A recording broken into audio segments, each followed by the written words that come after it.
Hey, welcome into another broadcast of Beyond Hiawatha. The miracle lives on.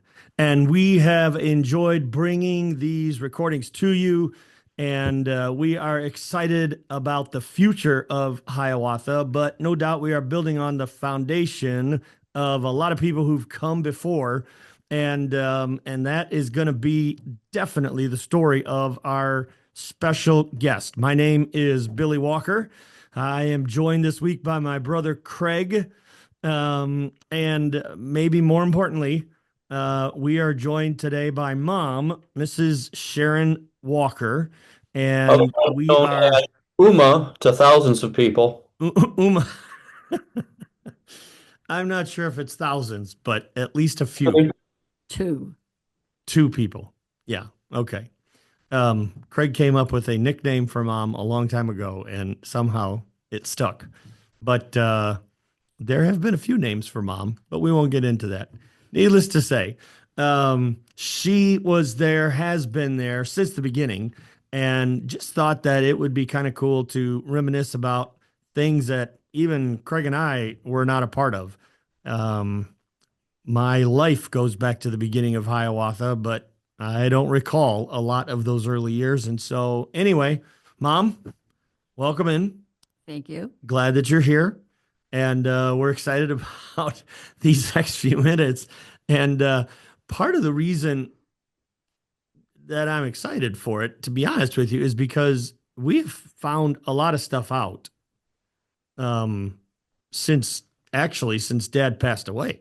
I mean, he, of course, had stories upon stories, and many times he would repeat them, especially in the latter years. Um, but we have found out a lot more about the beginning and even Grandpa's involvement, and recently Craig found even great grandfather's involvement way back at the beginning.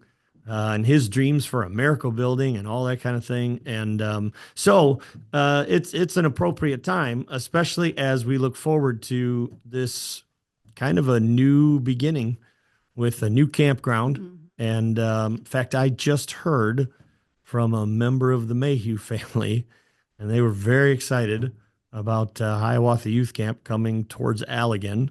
And I do remember some of those trips. But needless to say, we just wanted to jump in, and I think the best way to start is what's your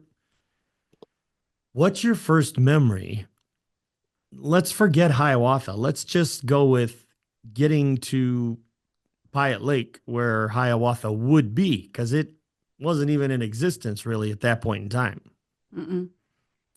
My first memory, actually, it would it should have warned me for the future because we pulled up on a very rainy, cold night with my parents for a quote unquote vacation up there.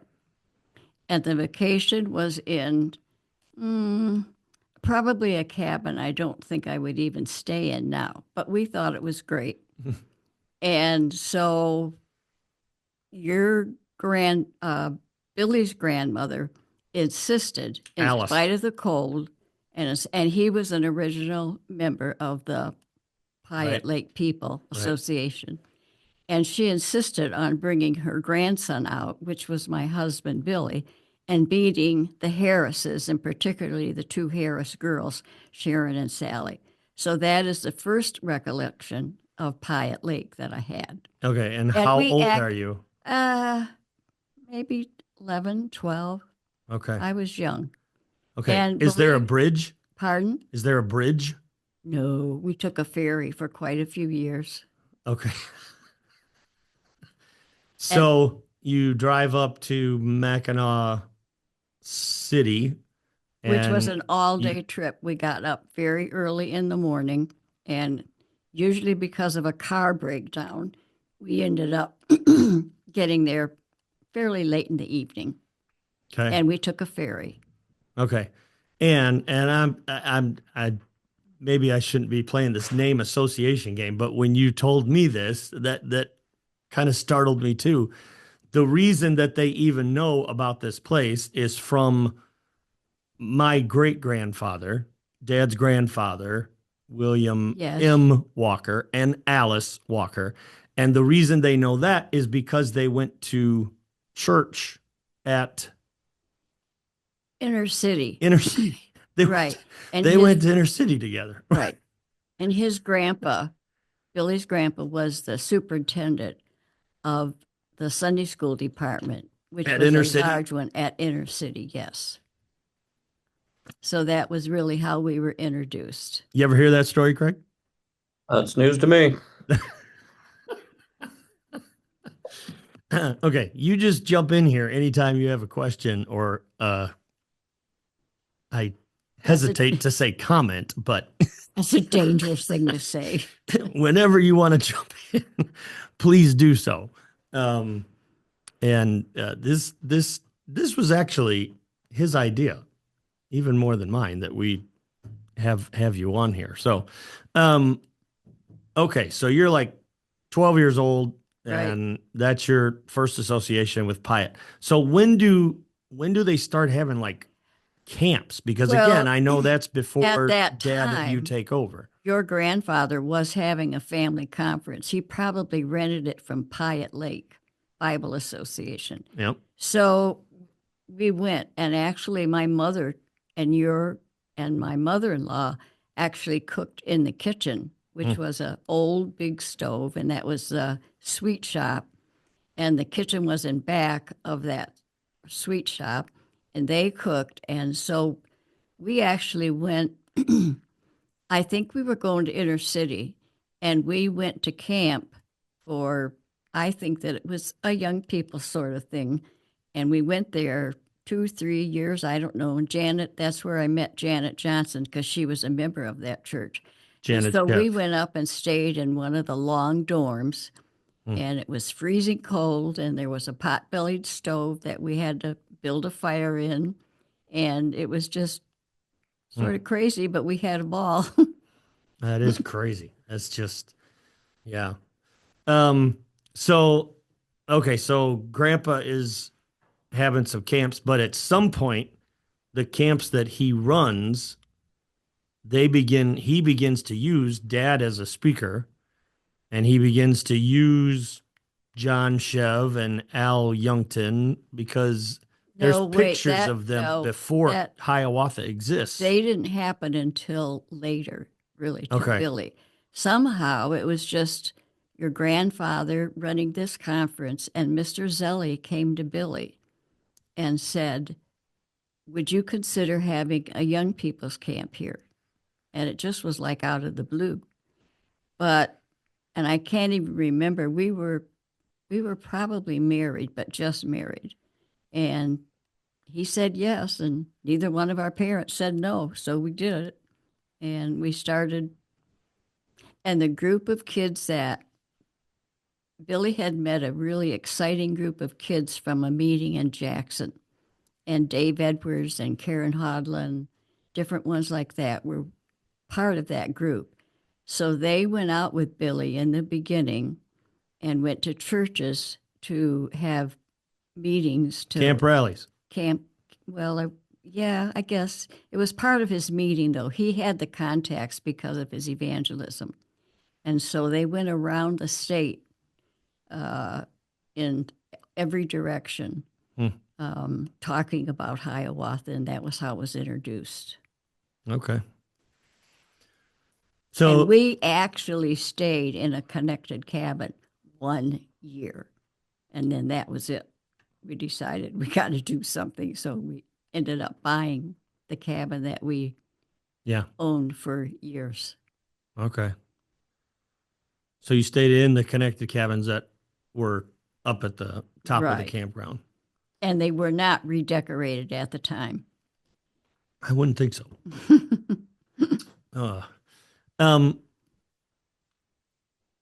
Okay, so that happened in 1964, was the first summer of quote unquote Hiawatha Youth Camp. Even though Grandpa had been having camps, calling them Hiawatha Bible Camp or something like that. So I think Dad was just like, well, we'll just stick with that. But it was part of the Billy Walker Evangelistic Association because he had already started the association. He was already traveling in crusades. And so what he did then was grab these young people, and as part of that crusade, they would Yes. share about Hiawatha. Right. Yeah. Okay. Usually on a Sunday night. Yep. Yep. And McConnell, like a Bill McConnell. Bill McConnell, yes. Yeah. I don't know why, but those are like a couple of staff members that I actually remember as a little boy. I mean, they hung around for a Yes, while. you would have been little. But Karen Hodla, Dave Edwards. well, yeah, of course, Dave. Dave hung around And for there were a two or long three time. others whose names I can't remember. But yeah, there was a really cool group of young people that your dad really liked and loved. And he took them with him to camp rallies. And that was really how it started. Yeah. Okay. So first year of camp, like as Hiawatha Youth Camp, do you remember how many weeks it was? Because it wasn't much. Probably 2 2 weeks? or 3. Gradually, though, we did end up having, you can remember we would come home Labor Day weekend in time for you to go to school. So Yeah. we started a little later, but I think we probably had maybe July and August that we had camp. I'm not positive, but No, I think at some point that it was running about 7 or 8 weeks right. of camp. But that was also prior to colleges starting in the middle of August or Yes, something, that's because true. a lot of the staff Yep. was made up of kids going to Christian colleges. Yep, that's true. So, Craig, you got anything? This is all before my time, so I don't know any It people that is. you've It heard of. is. Yeah, it's really before my time too. So, okay, so there's also though this group of people that you guys hung out with, Chevs, Landgraf, Youngton, Right. and they're all at camp Very at some beginning. point. Right. And they might even, Youngton, and I can't really quite remember, but your dad met them because he was a YFC speaker, Youth for Voice of Christ. Christian Youth. Yeah. And he was all over the area. And so gradually, Johnny was in Allen Park. So we were friends. Yeah. And then Landgraf, he met because of VCY. And so when he was ready to have somebody come to the camp, they were really, as I was thinking about it, they really were all Voice of Christian Youth, which was what it was in Detroit, but YFC all over the nation. And that was where he really got the people that came and helped him out at the beginning of camp and helped him for years. Well, and they became Board members, some of pretty them. good friends too Right. of you guys, They and were, yes. lifelong friends. Hmm. So, and there was a week in there, and I do remember you guys talking about this, where no campers showed up, and it was like the best week of your lives It or something was. is what I've heard. Now I'm sure that the story has been, No, it's expanded not like ex- it was it is catching a not- fish this big and it becomes this big, It's but not exaggerated. It really was. There was one camper that came and we sent him back home. it's the lone. And there were like maybe 6 couples that were there. Yeah. And they all stayed. and they all stayed and we just did have a ball and we played what it was called then was pig with the clothespins. We played till 1 or 2 in the morning. So was that the beginning of the shindigs? Well, I don't know because we were just friends and they were just coming Hanging over out. there. Yeah. The beginning of the shindigs really began because your dad was a speaker at a very famous Bible conference. You could say it. It's okay. Maranatha. Okay, Maranatha. And every night we would leave the meeting. It was hot, and we had quite a small room in a very hot building, and we could hear in the big house all the party going on, but they never invited him. And he made a comment one night, if I ever run a camp, we are going to entertain every single night that they're there. And I didn't really think anything about it. Okay. Because I had no idea we were going to be running a camp. You didn't or realize what you whatever. were agreeing Right, to. yeah. Okay, sure. But that actually happened. Huh. That's yeah, that's interesting. Well, and we can come back to that. Those shindigs because they were very entertaining and interesting. Um, but and now I got to go back to that same group of people that were there because you were staying in what would become our family's cabin for a long time. A lot of additions to it. So at that point in time, it's pretty small. I, Yes. I I guess I'm on the scene, but I don't remember any of this. But Chevs were next door In a in a log log cabin. cabin that would Right. actually become a camper cabin for a while till it Yes. basically fell to the ground. And you were talking about how they were staying there and it rained one night. And for those of you that remember, uh, Hiawatha at Pyatt, that hill from the road is pretty steep going down to the water. So they're at a cabin about the same length of my parents to the water, and it's raining, right? And they had The water. evidently it was not sealed tight in the cabin. No, not at all. And the water, and I'm not sure, but I think they had a mattress on the floor because there was more than one couple staying there. And so they were staying in that cabin, and the water ran right down the hill, right through their cabin. Oh my goodness. It was quite funny, Yeah. especially since I wasn't in the cabin. Since you weren't in there, right. Yeah, that's good. Okay, so let's jump ahead here and get into a little bit more of a time period where maybe Craig can remember a bit. Although again, we're pretty young, but I'm quite a bit younger than you, so although it's very interesting at times when people say, "Which one of you is the oldest?" Those people become my favorite. I started using facial cream because of that.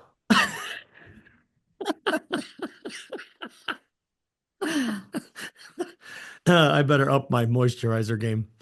Um, Miracle Building. So, Dad talks about how he etched it out on a napkin, and I think he talks about etching it out on a napkin at a Howard Johnson's restaurant. Yes. Were you there when he etched that out, or did he just come home and show you that? Or I think I was there. I'm not sure because I stayed at the church and because they needed me there.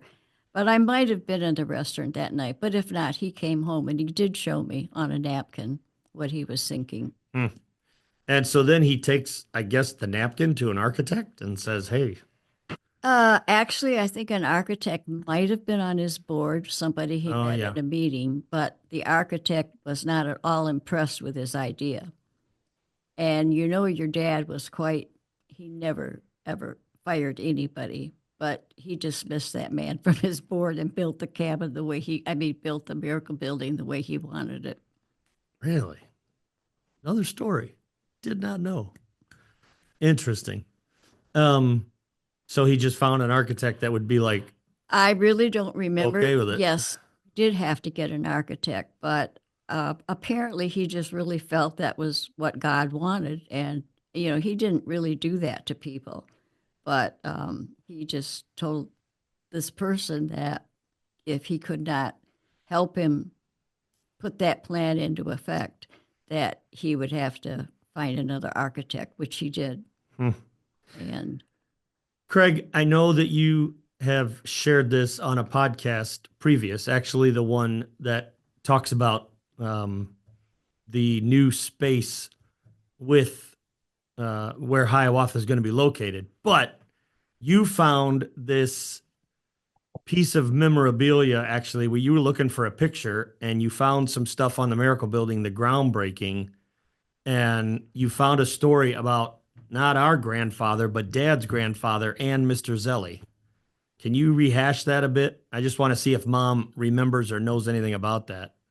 Yeah, our grandma took notes of what took place in the opening for the Miracle Building that took place 1973, and Yep. Mr. Zelli is speaking, and in his speech to everybody that day, he mentions the fact that great grandpa, some 10 years previous, had been talking with Mr. Zelli in some cabin and had pointed to the east end of the lake and said, someday there's going to be an auditorium with hundreds of kids and a dining room that's just as large, and it'll all be down at that side of the lake right there, which is pretty incredible when you think about the fact that there was electricity possibly, but it was run by a generator and they were using outhouses and that sort of thing. So for him to have that kind of vision, um, 10, 15 years before it's ever put on a napkin is pretty incredible. I did not really know that either. I do Yeah. know that it was very, it was very interesting, and maybe a teensy bit upsetting that he got the idea in his head to come to your dad and ask him for a youth camp, because really your grandfather ran family conferences, and he brought in great speakers that were just beginning, like Billy was. And that really was how Billy got acquainted with a lot of the speakers that we had at camp, was his dad had initially had them even at Piatt Lake, like a Don Loney came to Piatt Lake when when your grandfather Was was running. running a Yeah. conference. And Billy just latched on to a lot of those people because they knew him. Yeah. And so they came, which was how he connected and was able to get so many speakers to come up there. Well, and some of those connections, though, that our grandfather had might have been initiated by our great grandfather, because he was Exactly. very well connected in the Detroit area. And in fact, you throwing in the fact that he was the Christian ed director at Inner City, I didn't know that. I knew he was at They didn't use that title then. It right, was a right, Sunday right, right. school Sunday school superintendent. superintendent. But yeah, I knew he had done that at Temple and Gilead. But Yeah. so he probably gave some of those connections to begin with to Grandpa. But then you mentioned to me earlier that Grandpa didn't matter the size. He was always bringing in speakers like from the Billy Graham Association and He that kind of brought thing. Billy, it was interesting. He brought in like Roy Gustafson, who ended up on the Billy Graham Yeah. Evangelist Association. And he brought in a lot of people like that, and how he had the instinct to pick the ones. And a lot of times when he first was having them speak, it was in his church at Grand Ledge, which is in the middle of the state of Michigan. Yeah. But they were just beginning. So I think they were glad, to have the opportunity. But it just was interesting that a lot of Billy's contacts were because of his father. Yeah. Yeah. And his continued pursuit of, he kind of wanted the best of the best. And He really did. he And he got spared a no lot of, expense to get him from California or Right. whatever to I the would say Sault Ste. Marie. he got a lot of flack for that, but he did not change his mind. Yeah.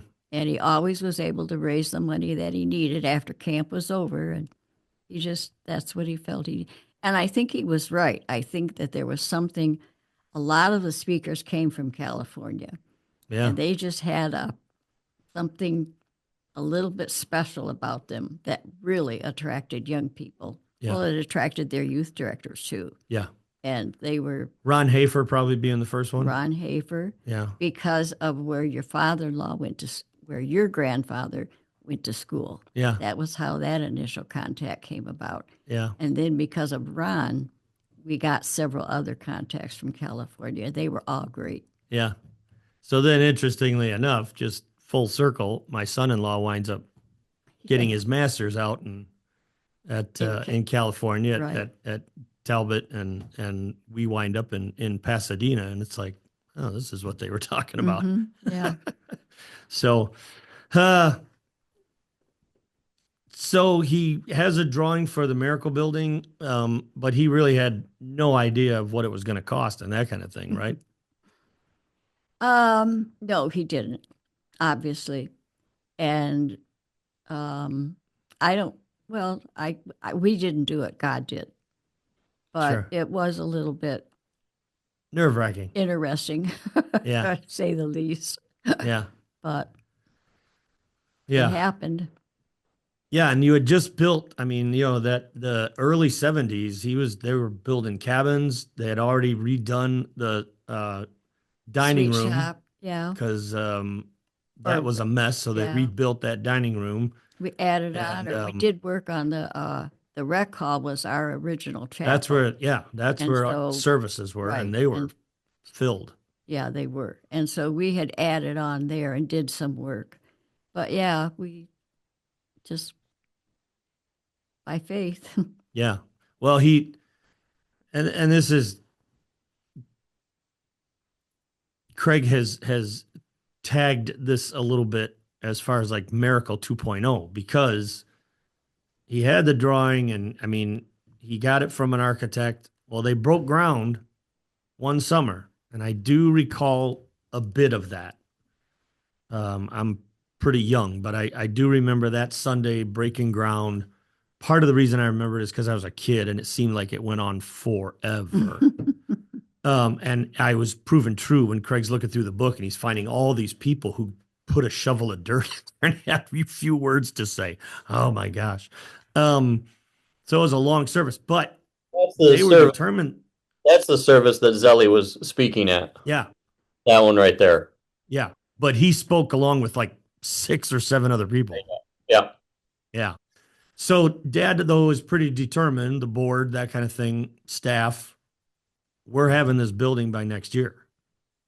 So they broke ground in 72 and they were in it by 73. Are you sure? Yeah.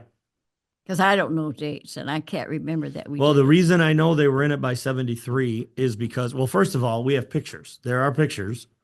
Um,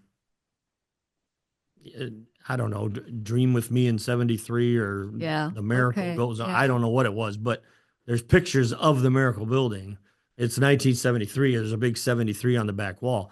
The other reason I know that the Miracle Building existed in 73 is because I believe that Grandpa died in 74 It's possible. and he only made it one summer in that Miracle Building, but he did make it because dad needed him actually to Right. take a leave of absence or something to go up. And you Well, remember that? yeah, I do. He actually, if it had not been for his father, he really would not have gotten into that miracle building. But he got on the workers and he, your grandpa, Yeah. and they got it done, but just in the nick of time. Yeah. Yeah. Well, and I do remember, if not my memory, of course, dad would share that story. Oh, I don't want to say ad nauseum, but every year for the staff, he would talk about the summer of 73 when the staff got in and we didn't have time for softball and we didn't have time we didn't even have time to eat. You'd come in and grab something and you'd head right back out and they work. I think that's where whether there's a job to be done, don't be afraid to get dirty. Yeah. But they did have to work really hard It did. in order to get that building up. So then dad has also recollected about, and I'm just wondering your memories on this or your thoughts on it. He talks about the fact that they're okay, it's ready to go. And now they're ready to open it. And he walks over into this in 1973. That's a ginormous building in the middle of the Hiawatha National Forest. And he walks around and he's just like, how are we going to fill this thing? Debbie and Phyllis came and got me, and they said, because they were up there, Debbie Van Acker then, Phyllis Roberts. Yeah. And they came and got me, and they said, Sharon, I don't know, but you maybe need to do something about Billy. We're a little worried. And I don't really think I did anything. I just think he finally came in, but he was a nervous wreck. He said, I have this building and nobody's going to come. Where are they going to come from? And I felt like saying, well, you should have thought of that sooner. But I mean, truly, and when you can't imagine, or people who are there now can't imagine, even people who own cabins.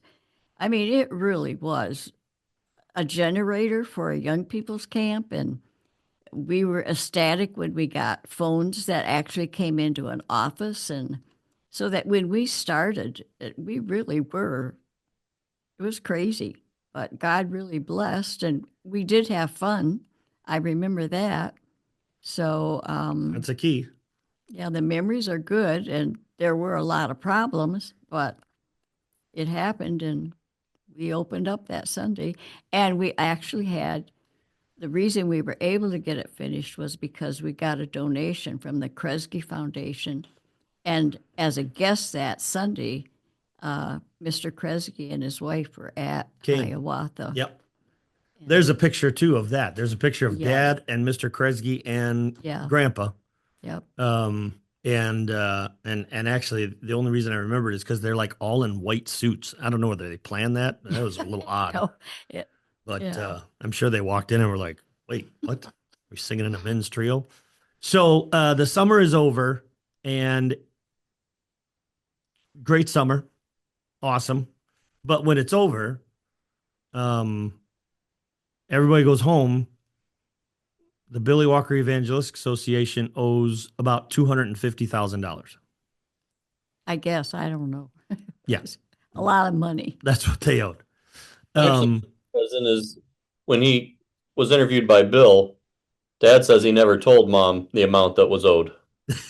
And I think that's why she didn't know. possible. Oh, Very possible. So if you, and I just did this real quick on my phone, so it may not be completely correct, but $250,000 in 1973 is equivalent today to 1.8 million. Oh dear. Okay. So Craig, you actually have a lot of room to go. But yeah, isn't that crazy? I mean, that's how much 250,000 is worth Yeah. today. So that's an enormous amount of money to owe. And I mean, again, when you think of it today, 250,000, it's like, well, Right. that's a mortgage on a house, but not in 1973. And it's for now at that point in time, he's traveling a lot, but it's for a ministry that operates 2 months out of the year, you know. Right. But you know, I don't even think at that point in time he understood the impact and the worldwide impact that those years and years afterwards would have. Right. I think that God knew. And so I really do think that's partly why Billy was able to succeed at some of the fundraising that he had. And he did have a good board, and they were very helpful as far as some of them donating money. And he did have, he had nervous fits sometimes about it, but he never stopped. Yeah. And it didn't stop him from getting the speakers that he wanted at camp. You would have thought when you have that kind of indebtedness, you're just going to get local preachers. And he never did that because he just did not believe that young people would come in Yeah. a camp like that. And so miraculously, God kept us going. And I really think one reason too that it succeeded was when he was in evangelism, he started connecting and he called them praying grandmothers.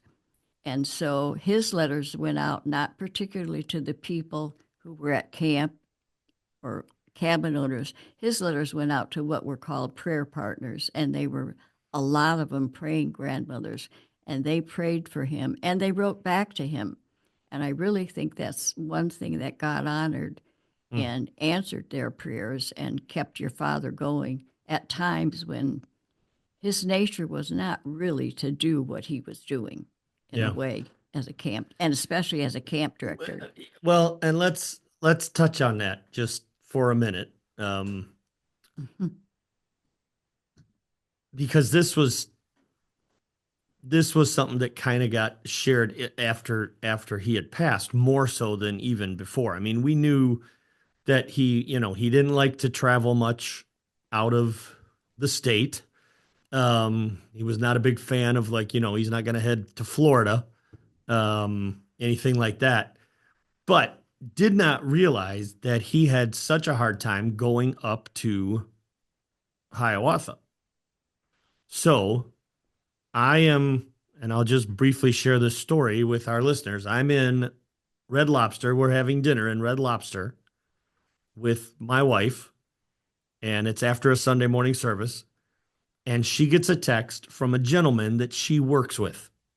And she works as a sales manager at a banquet facility. And she gets a text from one of the guys that works there and says, "Hey, I have been visiting this woman." And somehow this guy had wound up going to one of the senior living places here and wound up just he had delivered some food to someone who was in the bed next to her, had caught up a conversation with her. She was like 80 some years old, late 80s. And he winds up bringing her food. Well, he began to realize she doesn't have any family left. So he started visiting her regularly. He was laid up and could not go. And he said, "Would your husband please go visit her for me?" And it was local. And so I said, "Yeah, you know what? Okay. I will go." And so I go to the Rivergate and I visit this lady. Or no. Wait, stop that. She tells me who the woman is. And then you said, "Oh," and I forget her name now. What is Frances Brado. Frances Brado. And you're like, "Oh, Frances Brado." Wait a second.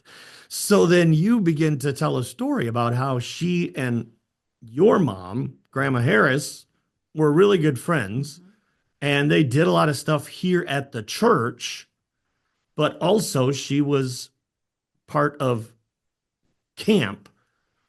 I go and visit this lady, and she begins to tell me how her husband had not really gone to church much. He wound up getting saved up at Hiawatha, probably before it's Hiawatha, sitting on a log with, wait for it, Larry Pollock. And Larry leads him to the Lord, but it's after a message that Dad preaches at a camp that Grandpa's running. Well, then you get talking about her sons and how Dad had them ride with you guys up north. Go ahead and explain why he's having these young men ride with you up to camp. He had Ron, I forget Ron's last name, and Dave Brado are the two in particular I remember. And they were going to work on staff, but he had them come with him so that basically he could not turn around and go back home because he really didn't want to go. So can you imagine a director of the camp not wanting to go to the camp that he's going to direct? But I can't imagine that. Really, yeah. And it got so that he really did enjoy our cabin up there, but it took a while. And he did have young people go with us a lot. Well, and that's kind of the reason I find that hard to believe is because, I mean, Grandma and Grandpa are up there. They have a cabin. I mean, it's not like he hasn't been going up there for a while, but it's just all his life. Yeah. So, and the other thing, and you don't have to tell this story, I'll just say it, but he knew where all the Stuckies were. Mm-hmm. And part of the reason is because, and this is coming from you, but there were a few trips early on where he'd stop at a Stuckies, go in, throw up, get some gas, come back in the car and keep going. And so yeah, he had a problem. But I think the interesting thing is he didn't let the problem stop him. Yeah. No. Well, and God didn't either. I mean, God was able to overcome that because Dad did used to talk about, look, I don't like the outdoors. I don't like sleeping in a tent. I hate the water. I can't swim. I'm never going to go to the beach. Got him to the beach one time. And after I saw his legs, I thought, nope, never again. So, that's great. Well, he did drive the boat. I mean, there's a picture of him and Craig in a boat. Yep. He didn't mind that, but he did talk about the fact that, when you're looking for a guy to be the director of a camp, it ain't me. And but he loved young people. Yeah. Passionately, which I did not know because when I married him, I was marrying an evangelist who was going to travel around the United States in particular and have great meetings that I would be able to go to once in a while. And that just, Yeah, he had great you were meetings. thinking Billy Graham.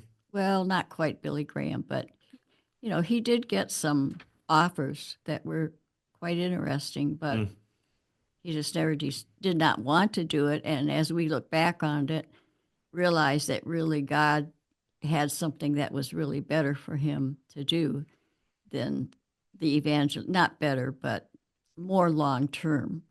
And as I've listened to the podcast that you've been putting on, it really has caused me to just be very, very thankful for the ministry that we have had, that he had, that has prompted people still recalling decisions that they made up there and in all walks of life, not just people in ministry, but in everything, in all that life holds. The decisions that young people made were profound. Yeah. The Tuesday night, Dad speaking on Tuesday night, does that go back all the way to the beginning? I think it's something he decided right at the beginning that he would speak. He spoke, well, at that Tuesday point in time, it night was Tuesday, and Thursday. night. Yeah. And then sometimes he had to speak on Sunday. But he was very graceful about letting people speak on his, territory, and he did not mind. And the other thing that was really interesting is evangelists really like to talk, and he liked to talk. But when people came to our cabin, the staff and everybody else knew that the people who were the stars were the guests that were there that week. And he would just sit back in a corner of the couch and sort of relax and maybe ask a pointed question once in a while, but they were the stars, not him. Yeah. And he was like that about a lot of things. So did Dad prefer for there to be one conversation going on in the living room? I think you and Craig grew up learning that, yes. Definitely. Craig And the really, staff definitely Craig really knew. enjoyed though when it got into 2 or 3, and he would try to get excuse me, one conversation, please. It was pretty successful though most of the time. Yeah, well, as I recall, I'm not sure he did this every year, but there were years when he would say to the executive staff, "You are more than welcome to come over, but here's a few ground rules." Yeah. And he would kind of, give a little list of what he was expecting. Yep. Great meetings, all that kind of thing that we could talk about. But when you think of some of those after hours shindigs, as at some point we began calling them, do any of them just stand out as far as like guests or whatever that happened to be in the cabin? And I don't know that any, I really don't know that any stand out. Of course, there were some that were more fun just because of the people that were there. And I think, but no, they were pretty incredible. And people just came and there was no agenda except like your dad had told the people up there on staff that the people who were visiting were the stars. And that was pretty much true. And we just really had a good time. And there was no time limit, so that many There of them sure lasted quite a late into the night. well, But they were fun. And they were a blessing too. I mean, wasn't all some nights somehow or other because of a meeting or a speaker, the tone of what we were talking about would sort of go in the direction of where that meeting was. But an awful lot of times they were just hilarious. So yeah. it was just fun. Yeah. And I really had, your dad really had told me, and he didn't ever tell me anything I had to do. Usually I could figure it out. But he never said, okay, I'm taking a church now. You're going to have to, whatever. And he never did that. But he did tell me that we are going to entertain in our cabin every night. And that Maranatha experience definitely left a mark. And I had Friday night off because of the campfire. And a lot of years I didn't have anything on Saturday, but then I ended up having to take charge of the entertainment on Saturday night over in the dining room. But fortunately, I liked it, and I liked to cook, and most of the time it wasn't a problem. Yeah. No, those were Those were some incredible times. I could relate a story of my experience as a young boy when Wendy Collins came home from Switzerland one time, but we'll Oh, save comments about that in the podcast world. we'll save that for another time. I do recall, and I'm not sure that I've mentioned this. I do recall one shindig. I mean, when I'm young, I got to go to bed, of course, before they Gotta end be it. every day. Oh, yeah, most of the time. I mean, when I'm 6, 7, 8, I'm going to bed.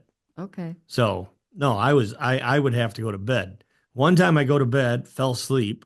You had a bunch of people over. It was a Sunday night, I think, and we had Oh. shown a movie called Thief in the Night. Okay.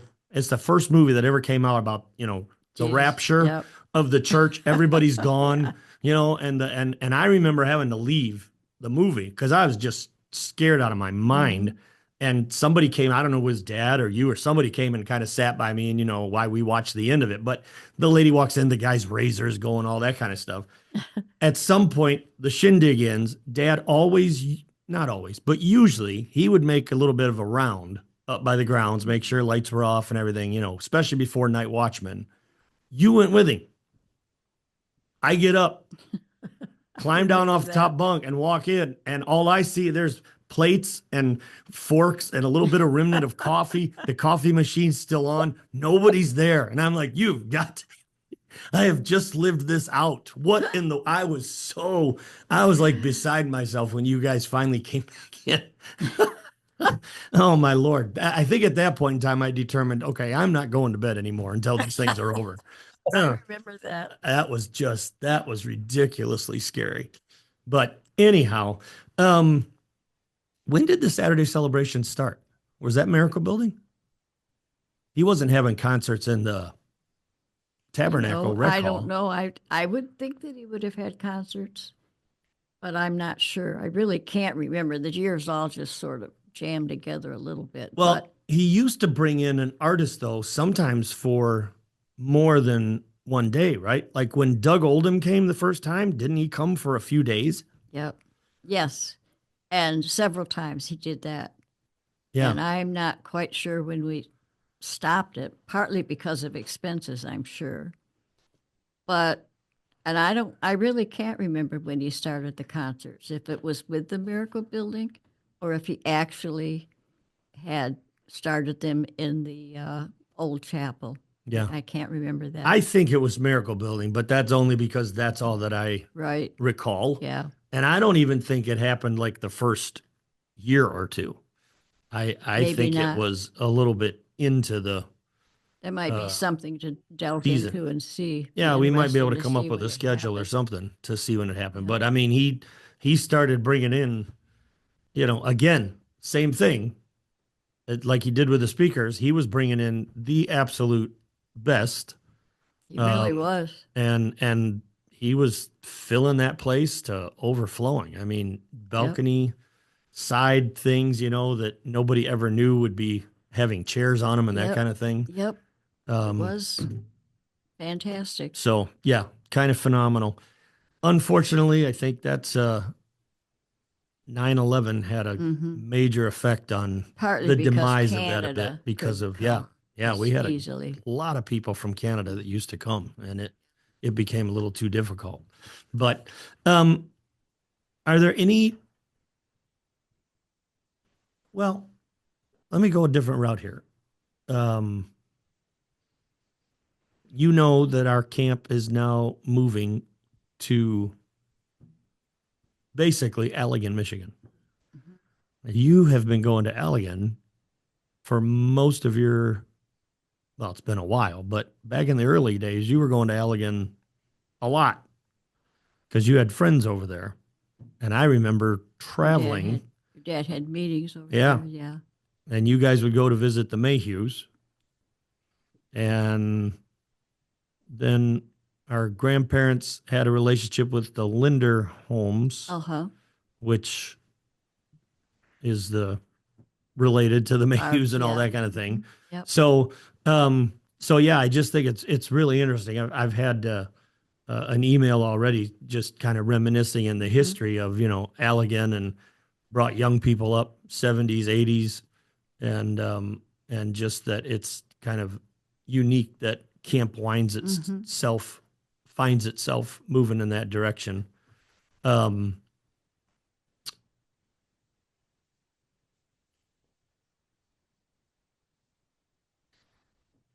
Any meetings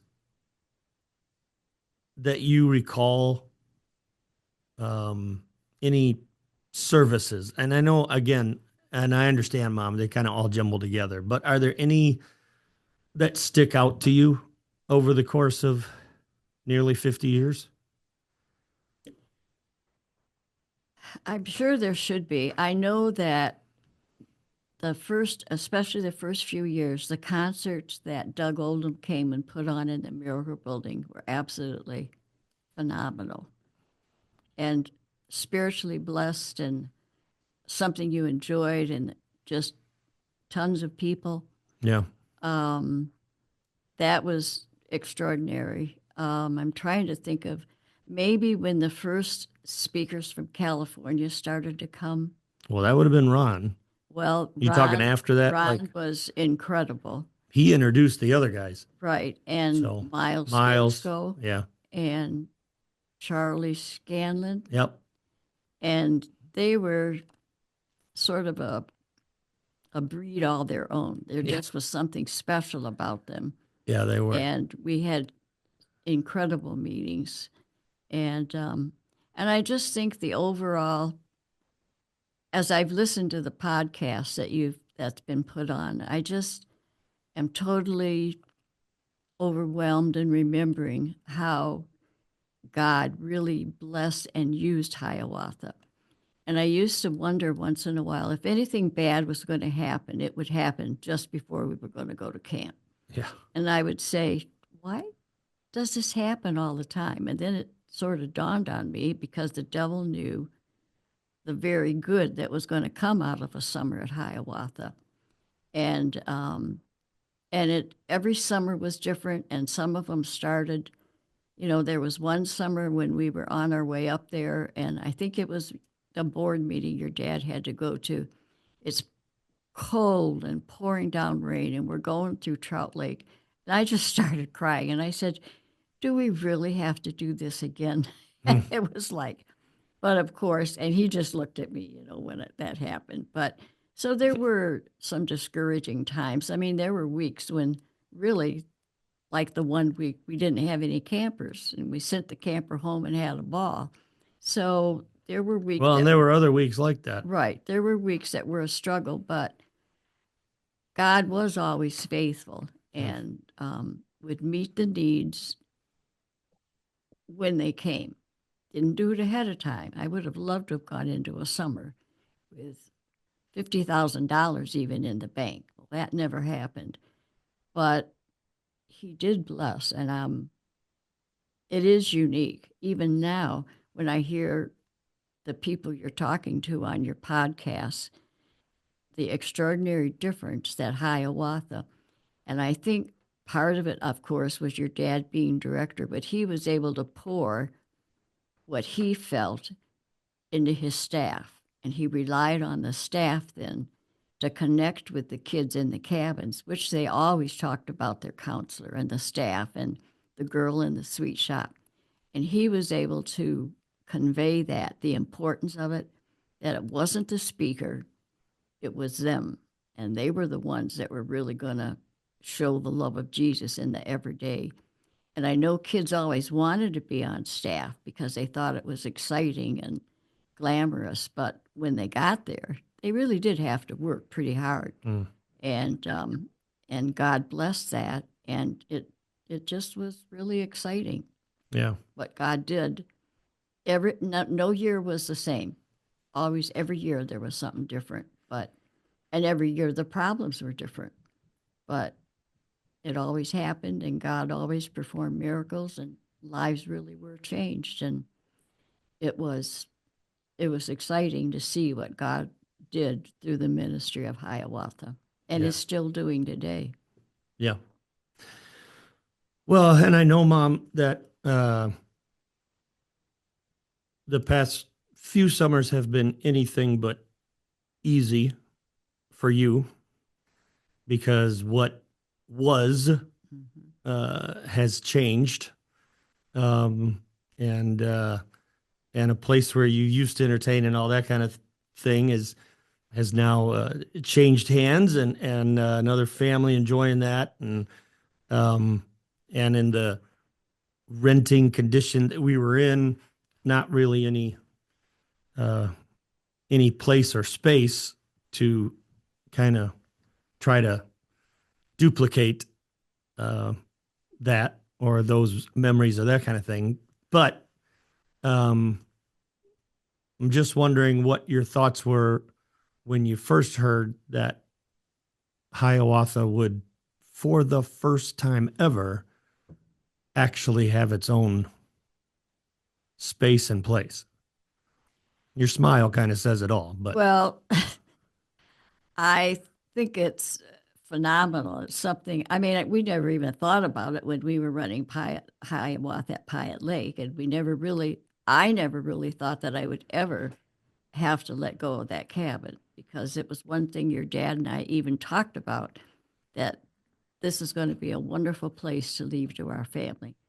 And I think there's a part of my heart that will always hurt that we are not there, because my whole life I've spent there. But yeah, I am extremely excited about the fact that we own our own property, and that Craig and those who are helping him can come up with the ideas that God gives them about expanding the ministry of Hiawatha, and even bringing in other ministries under the Billy Walker Evangelistic Association that will really be able to use those grounds.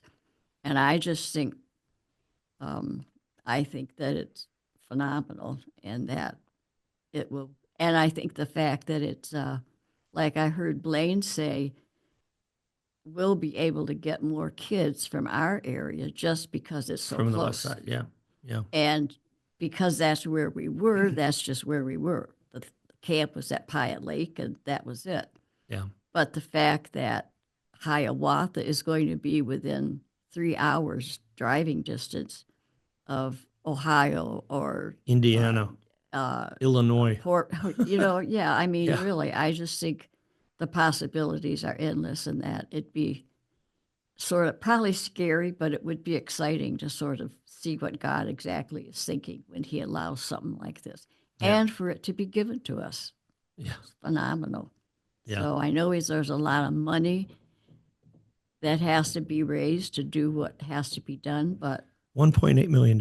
it was a lot more money than we ever had when we started with one little shovel digging a hole. Yeah, So yeah. it's just, I think it's great. I'm looking forward to see what God and Craig Walker are going to do. Well, yeah, I think it will be. I think it will be incredible, and I have to say that, um, God works everything out, and the way that He worked, um, and the fact that Craig and Laura are in the position that they're in, I don't think this happens if they're not in that spot. Right. Because Craig has, and I know I'm saying this with him I, present. I am right here. I know you're in the room, but he has a little bit of Bite to he's his got tone. some backbone, and some he's like grandpa. I mean, dad needs Maybe. that miracle building done, and he's like, I'm not going to be able to get it done. I'm sending Yeah. grandpa up there, and Craig's got a little bit of that in him. So it's a daunting task that's ahead of them, but it is not beyond the capabilities, and God has proven himself so many times in the past, and just the way that he's opened this door, yeah, it's beyond exciting to see what's going to happen. But don't think there's any doubt, Mom, that whatever happens, Hiawatha Youth Camp is standing on the shoulders of the people that got us there. And let's be honest, Billy C. Walker gets a lot of the accolades and the attention and the testimonials. But if you get right down to it, if there's not a Sharon Walker, there is no Billy C. Walker. Right, because he would have turned around and just gone back home. He'd have gone home. So yeah. So I think it's awesome that people were able to hear a bit from your side and I know that again, the struggle of the past few years has been real. But I continually try to remind myself, man alive, there are just not too many people who have the memories of a place like Hiawatha Youth Camp in its existence before, all the way through, and now to see what God's going to do in the future. And it's amazing that he continues to use. I mean, Dad, if by chance he's in the stands and like Hebrews says, there's a grandstand of people that get to cheer on, I hope every once in a while God just kind of pulled back the curtain for him this past summer so that he could see there's 4 weeks of sold out camp happening. Right. And young people's lives are still getting changed and kids are still coming to Christ. And Craig has done an incredible job of continuing that legacy of making sure the staff understand this is so much about you and the importance of you being with them and showing Christ and sharing Christ. And he's been able to hang on to a lot of staff members, even on into their married years, that is the other phenomenal thing about Hiawatha. The years that we hang on to our staff does not happen in other camps. Yeah. And that's part of the miracle of Hiawatha, really, and why it thrives like it does, because the staff comes back and comes back and comes back. Yeah. And that's yeah, good. For sure. For sure. Yeah. Craig, you got anything else to add here, bud? Yeah, I was reminded this past week of something that I had preached a lot and talked with the staff a lot in years past. Someone texted the message to me, a quote that I had used quite a bit, and that was, don't let your dreams be greater than or make sure your dreams are greater than your memories. Talking about these memories here is a reminder that we better come up with some pretty big dreams. That we have are pretty awesome. So therefore, we have a high standard to achieve here if we're going to make those dreams greater than the memories that we've lived through here the past 60 plus years. Yeah. Yeah, that's good. That's really good. Well, Mom, I know you were concerned about whether you would have enough to share, but this is by far the longest podcast recording. It's not my fault. It is over an hour. And I have a funny feeling that when Mr. Hobson goes to edit this, he may actually put it into 2 recordings. I'm not sure. But thank you for sharing, because I guarantee there's a lot of the stories that you were a part of that people were unaware of, and it's definitely goes towards the history of Hiawatha and everything that's made an impact from it. So appreciate it much, and excited about the future. And so we hope that you, if you get a chance, jump on hiawathayouthcamp.com and take a look at the website. Take a look at the previous podcast that Craig did, where he kind of gives an opening tour of the camp that has become Hiawatha's home. And we are excited about the future, but that future definitely needs your help. And so as you are able and as you feel led, we would love for you to support the ministry of the Billy Walker Evangelistic Association and Hiawatha Youth Camp. And you can do that by going to the website and just hitting that tab to give and be part of, as Craig calls it, Miracle 2.0. That's what it's going to take, but we've already seen a miracle, the miracles that God has done for Hiawatha in these years past, and we're excited because of what he's done in the past. We're excited for the future. So thanks, Mom. Thanks, Craig, for being around, and thank you for listening. Hit subscribe if you haven't already, and we hope you'll tune in next time when we drop another one of these podcasts on Beyond Hiawatha, have yourself a great day.